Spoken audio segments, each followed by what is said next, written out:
One thing both of them have said is absolutely true, is that Shedeur didn't get the fair chance from day one. Yeah. Wow. It's a fact. Kevin Stefanski doesn't have the right to play Shedeur Sanders because the fans and the people that support Shedeur Sanders is calling for him to play Shedeur Sanders. It was all kinds of narratives out there. We saw a lot of flipping back and forth between the Cleveland media because when Dylan Gabriel was in there as a starter, we saw what Dylan Gabriel brought to the table. That's what Andrew Berry said. So I don't know how I could have a different answer than that. Yeah. He was very vague, non-committal, and he admitted that, we're gonna look into the quarterback position. He didn't say, we have a number of good quarterbacks on hand already. He said we're going to explore the quarterback position. Yeah. So and he didn't know where it was headed. And he also said that the head coach would contribute to that. So I don't think anything's going to change until they... Now even Tony Grossi is finally admitting what he spent years denying out loud. Kevin Stefanski sabotaged Shedeur Sanders. And once that door cracked open, the truth rushed out fast, loud, and impossible to ignore anymore. This isn't just another hot take or fan frustration boiling over. This is one of the loudest voices in Browns media finally walking back years of skepticism and quietly confirming what fans have been yelling from the stands all along. To wrap up here, Mel Kiper's comments about Shedeur Sanders. He was on their podcast, First Draft, him, Greeny, Field Yates. It's a great podcast. Field did a mock on there. He had the Browns taking Carnell Tate. But Mel, during that, they asked him, hey, do you think Shedeur should be the 2026 quarterback? And he kind of freaked out, did the Mel thing very eccentric, but why wouldn't he be the 2026 quarterback? What do you think about that? Mel's sticking to his guns, obviously, just like our Tony Rizzo is sticking to his guns. Pay close attention. One thing both of them have said is absolutely true, is that Shedeur didn't get the fair chance from day one. Yeah. Wow. It's a fact. He was always catching up. They didn't give him, the same opportunities that they gave Dylan Gabriel. Wow. And so you have to factor that into, where would he be had he been given that equal chance? Where would he be right now? And I understand that. I acknowledge that he's coming, he's the long shot. Shedeur Sanders never got a fair chance, not even close. And when someone like Grossi admits that, it hits different. For years, Tony Grossi questioned Shedeur's arm, his readiness, his command of the offense, even his upside. He wasn't subtle about it either. But now Grossi is acknowledging that the deck was stacked against Shedeur from day one. That's a massive shift, and Browns fans noticed immediately. This is huge because Grossi openly pointed out that Shedeur wasn't given the opportunity young quarterbacks need to survive, let alone grow. The reps weren't consistent, the plan wasn't clear, and the leash was noticeably shorter than the ones given to others. Instead of building momentum, Shedeur was constantly stopped, reset, and shuffled out of rhythm. And let's talk about the coaching decisions. The staff kept bouncing between options, leaning toward less productive alternatives like Dylan Gabriel, who simply didn't move the needle. That constant flip-flopping sent a loud message, and it wasn't confidence, it was hesitation. That lack of trust showed up everywhere. Game plans changed weekly, roles were never defined. And when mistakes happened, Shedeur felt the consequences faster than anyone else. That's not development. That's damage control disguised as coaching. At the center of all this was Kevin Stefanski's leadership, or lack of it. Grossi's comments indirectly call out how vague and unstable the quarterback direction was under Stefanski's watch. Even the front office admitted nothing was settled. No plan, no clarity, no commitment. And when your head coach wavers, the entire organization follows. Shedeur was asked to perform in chaos. No rhythm, no security, no long-term vision. And yet, the criticism never stopped coming his way. That's the unfair part. The struggle wasn't about talent, it was about support, or the complete absence of it. Stefanski never fully backed Shedeur Sanders, and everyone in that building felt it.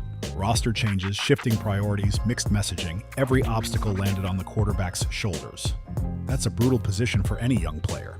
I do think that there was accountability issues at times. Oh, at times. I think the offensive. Jason, they led the league in pre-snap penalties for like 2 years, and they led the league in turnovers. I mean, was no accountability. I mean, some of the off-field stuff too. I think there was a lack of accountability at times. I think the offensive guys really like Kevin. I think the defensive guys did not. I said that during the season. Yeah. That a lot of defensive guys had turned on him. That's not really a surprise. When you turn on to somebody, if you out there got the #1 defense and you can't get a drop of offense, I'd be mad at the play caller too. Yeah. Especially one under constant media scrutiny. Now that Stefanski is gone, suddenly the honesty starts pouring out. Funny how that works. Now voices across Browns media are starting to say what they wouldn't before. And you can't help but wonder, why now? Is it because Stefanski no longer controls the narrative? Is it because there's no benefit left in protecting the old storyline? The timing raises real questions, and fans aren't stupid. They see it clearly. If even Tony Grossi is willing to say this out loud now, it confirms what fans have believed all along. And he's not alone anymore. Other critics, including Mel Kiper and Tony Rizzo, are also acknowledging the same thing. Shedeur Sanders never got a fair runway. That admission matters because it validates years of frustration. Shedeur was constantly playing catch-up, expected to deliver without being given the same patience or opportunities as others. He was judged on results without being supported in the process. Imagine where Shedeur could be right now if he had been back consistently, if he'd been trusted through mistakes instead of benched for them, if the organization had committed instead of hesitated. This wasn't just about performance. It was about leadership failure. Stefanski's indecision created instability that stalled Shedeur's growth and slowed his learning curve.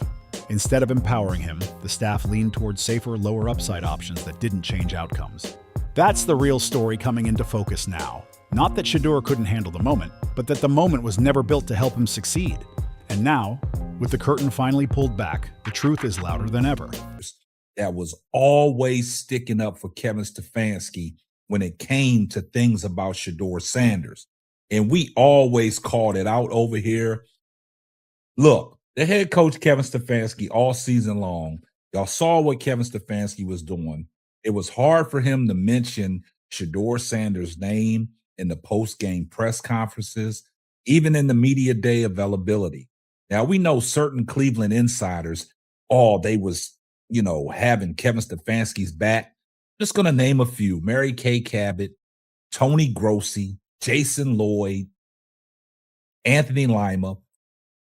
It's a lot of people, and Ross Tucker. It's a lot of people that have went to bat for Kevin Stefanski, talking about Kevin Stefanski's doing The fact that these doubts are only surfacing now, after Kevin Stefanski is no longer with the team, tells you everything about how much his coaching decisions shaped the early narrative around Shedeur Sanders. The timing isn't random, and it isn't subtle. Once Stefanski was gone, suddenly people felt comfortable saying what they avoided for years. What makes this even more frustrating is the role the media played in all of this. Instead of holding the coaching staff accountable, many Browns media voices stayed quiet or pushed one-sided narratives that ignored the reality Shedeur was dealing with every single week. That silence mattered, and it hurt. For years, coverage focused on criticizing Shedeur's performances without ever zooming out to explain the environment he was forced to operate in. Very few talked about Stefanski's inconsistent approach, the lack of a clear plan, or the constant hesitation that surrounded the quarterback room. That context was missing on purpose. It took Stefanski losing his job for some of these same critics to finally speak more openly about what actually happened behind the scenes. And that shift speaks volumes, because if the situation was handled correctly, there wouldn't be this sudden change in tone. Gabriel was in there as a starter. We saw what Dillon Gabriel brought to the table, and that was basically absolutely nothing. It was no downfield passes. Everything was on script. Everything was quick passes, to the running backs coming out of the backfield, and sometimes he couldn't even hit them targets. And the offense just looked mediocre. Couldn't get no big plays down the field. And then Dillon Gabriel went down with a concussion. Shedeur Sanders stepped in for him in the second half of the Baltimore Ravens game. And then Shedeur Sanders finally got to start against the Las Vegas Raiders, and he was the first rookie in 16 years to win a start. And that went down in history, for him. Played well, touchdown pass to Dylan Sampson, had a long play to Isaiah Bond. We saw the downfield plays and the ability of Shedeur Sanders to throw the ball down the field. And that all came off of Shedeur Sanders just being a quarterback, because everything came out that Shedeur Sanders was not getting no first-team reps. A lot of people was calling, Kevin Stefanski was sabotaging. For a long time, Cleveland insiders went out of their way to protect Kevin Stefanski, even when it meant bearing uncomfortable truths about how Shedeur was treated. Those insiders defended every decision, praised the process, and avoided asking hard questions. Now, suddenly, the story sounds very different. Many insiders stood firmly behind Stefanski's leadership, brushing aside growing concerns about how he managed the quarterback situation. Even as frustration built among fans, those voices kept repeating the same talking points, unwilling to challenge the direction or admit mistakes. But if you actually watched the season closely, the signs were everywhere. Stefanski's treatment of Shedeur was anything but supportive. It was subtle, but it was consistent. Shedeur was rarely mentioned in post-game press conferences. His name barely came up during media sessions. That silence wasn't accidental. It sent a message. When a head coach avoids publicly backing his quarterback, everyone notices. Players notice, media notices, fans notice. And most importantly, the quarterback notices. That lack of acknowledgement created doubt and pressure that never went away. Shedeur spent the entire season fighting uphill because he never received the steady support young quarterbacks need to grow. Trust was never established, roles were never clear, and confidence was never built. That's not development, that's survival. The real issue lies in Stefanski's coaching style. Instead of committing to Shedeur and building around his strengths, he hesitated repeatedly. He leaned towards safer, familiar options that offered limited upside. That choice didn't help the offense, and it didn't help Shedeur. This constant indecision created confusion. Shedeur couldn't establish rhythm because nothing around him was stable. Practice reps weren't consistent. Expectations shifted weekly. A quarterback can't thrive like that, especially early in their career. And it raises an uncomfortable question. Mike McDaniel's floor in Miami was 7 wins. Like I don't think Tua, the more he got injured, the more concussions he had, there were diminishing returns there. And I do think that was a compromised roster. So if I already think McDaniel is a better play caller and a better developer of offensive talent, in that he never allowed the pieces around him to stunt his growth as a play caller, well, I think that's pretty telling compared to Kevin. And I really do think the difference here is, I think the reason why people view Stefanski here and McDaniel here is because they're buying into the league-wide perception. I think the league-wide, listen, I think the real difference between Stefanski and McDaniel is I think Kevin is really incredible at playing the media game. He understands how to cultivate a relationship with those people, and he puts a lot of time into it. Did Stefanski ever truly believe in Shedeur's ability? Or was he more focused on protecting his own job by avoiding risk? Because the pattern suggests caution mattered more than development. The results speak clearly. Shedeur Sanders was never given a fair opportunity. And the insiders who defended Stefanski without challenging these flaws helped to keep that reality hidden longer than it should have been. By backing Stefanski so aggressively, they helped maintain a narrative that ignored what Shedeur was actually dealing with. Instead of holding the coaching staff accountable, many echoed praise or stayed silent. That delay did real damage. Shedeur's talent was obvious to anyone paying attention. But the lack of honest critique towards Stefanski's handling of the quarterback situation did a disservice to a young player trying to establish himself. Now that Stefanski is gone, transparency is overdue. The media and insiders need to evaluate Shedeur fairly, without bias or protection narratives. He was denied that respect for far too long. And when Dillon Gabriel took the field as the starter, the results didn't justify the decision. The offense looked limited and predictable. Short passes, checkdowns to running backs, very little downfield aggression. Even on those short throws, accuracy was inconsistent. The offense lacked spark, urgency, and creativity. There were no explosive plays, no pressure on defenses, no momentum-shifting moments. Gabriel's performance showed he couldn't elevate the offense. I'd have to say a C-. I'll give him the C part of it because he did get to the playoffs twice. But overall, I just can't go higher than that. I'm sorry. But I wish him well. He's going to get hired somewhere else. When he suffered a concussion, it finally opened a door for Shedeur. But even then, Shedeur wasn't prepared like a true starter should be. He hadn't received the same practice reps or preparation time. Once Shedeur Sanders stepped in during the second half against Baltimore, the difference was impossible to miss. The offense instantly looked alive. Suddenly, there was a quarterback willing to push the ball downfield, take calculated risks, and actually challenge the defense instead of just surviving plays. This wasn't a limited, scripted offense anymore. Shedeur wasn't just checking boxes or handing the ball off safely. He was playing quarterback the way it's supposed to be played, reading coverage, trusting his arm, and attacking windows that hadn't been tested all game. And when he got the start against Las Vegas, it only confirmed what that Baltimore game hinted at. Shedeur showed touch on deeper throws, confidence in the pocket, and a clear command of the offense. Big moments followed because big decisions were finally allowed. That start mattered historically too. Shedeur became the first Browns rookie quarterback in 16 years to win a start, and that alone speaks volumes. It wasn't luck, and it wasn't circumstance. It was preparation meeting opportunity, even if that opportunity came late. He delivered touchdown passes, pushed the ball to wide receivers like Isaiah Bond, and played with visible confidence. The offense responded. The energy shifted. That game showed talent and potential that had always been there, just waiting to be unlocked. And that's where the real issue becomes undeniable. The problem was never Shedeur's ability. The problem was how the quarterback position was managed, especially under Kevin Stefanski.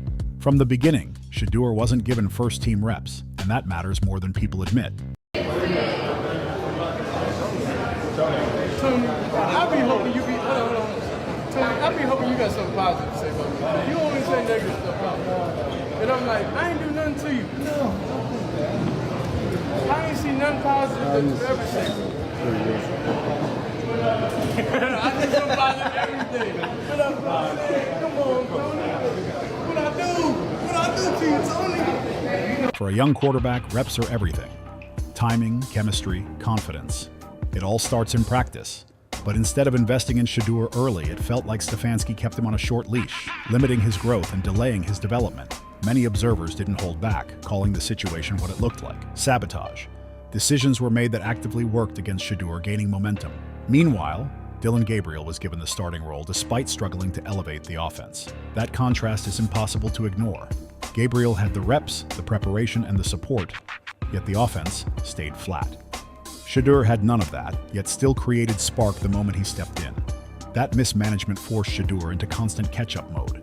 Instead of developing naturally from day one, he was thrown into situations where he had to prove everything immediately, without the same margin for error others were given. That's not how young quarterbacks succeed. That's how confidence gets tested instead of built. And still, Shedeur answered when called upon. It's clear his talent deserves recognition. And it's just as clear that coaching decisions directly impacted how long it took for that talent to be acknowledged. Stefanski never fully allowed Shedeur the runway he needed, and the results speak for themselves. Once given a real chance, Shedeur showed exactly what he could do. Not perfection, but promise. Not flash alone, but growth. That's all anyone ever asked for. If you believe Shedeur Sanders deserves more respect and an honest evaluation, hit like and subscribe for more Real Browns analysis that doesn't protect narratives. What do you think? Did the media truly miss Shedeur's potential, or were they protecting Kevin Stefanski's job all along?